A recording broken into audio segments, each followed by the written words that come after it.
लाल बहादुर शास्त्री राष्ट्रीय प्रशासनिक अकादमी में उत्तराखंड सरकार का 3 दिवसीय चिंतन शिविर आयोजित हो गया है। प्रदेश के सभी कैबिनेट मंत्रियों के साथ ही मुख्यमंत्री शिरकत कर रहे हैं। इस चिंतन शिविर को लेकर प्रदेश सरकार खासा आत्मविश्वास में दिखाई दे रही है और इससे प्रदेश की दिशा तय करने की उम्मीद जताई जा रही है। पत्रकारों से बातचीत करते हुए मुख्यमंत्री पुष्कर सिंह धामी ने कहा कि चिंतन के साथ ही चिंता करने की भी आवश्यकता है कि हमारा प्रदेश की दिशा में आगे बढ़ रहा है।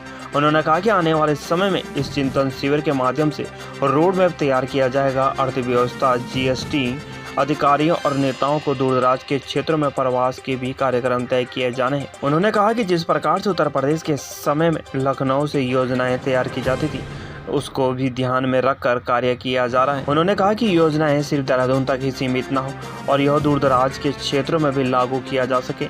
इसके लिए भी चिंतन शिविर में वार्ता की जाएगी। मुख्यमंत्री ने कहा कि उत्तराखंड 2025 में देश के आदरणीय राज्यों में शामिल होगा, उसके लिए भी प्रयास किए जा रहे हैं। उन्होंने कहा कि चिंतन शिविर से अमृत निकलेगा जो राज्य की दिशा तय करेगा।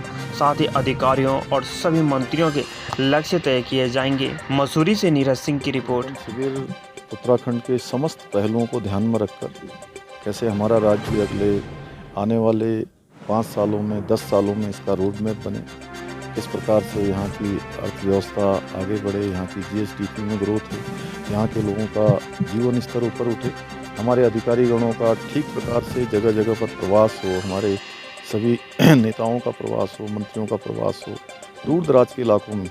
और जो विकास का मॉडल है वो जैसे पुराने समय में लखनऊ में मॉडल बनता था, लखनऊ में उत्तर प्रदेश के संयुक्त रूप से जब हम लोग वहाँ थे तो वहीं से योजनाएं बनती थी।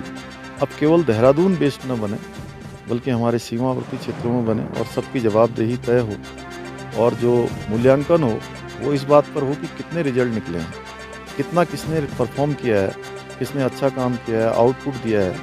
और सभी को चिंतन के साथ यहाँ चिंता भी करनी होगी कि राज्य हमारा देश के श्रेष्ठ राज्यों में बने, हमारा 2025 में हम अग्रणी राज्यों में शामिल हों। उसके लिए लगातार 3 दिवसीय यहाँ पर चिंतन चलेगा और इस चिंतन से मेरा मानना है कि निश्चित रूप से अमृत निकलेगा और इस अमृत से हमारा उत्तराखंड आगे बढ़ेगा।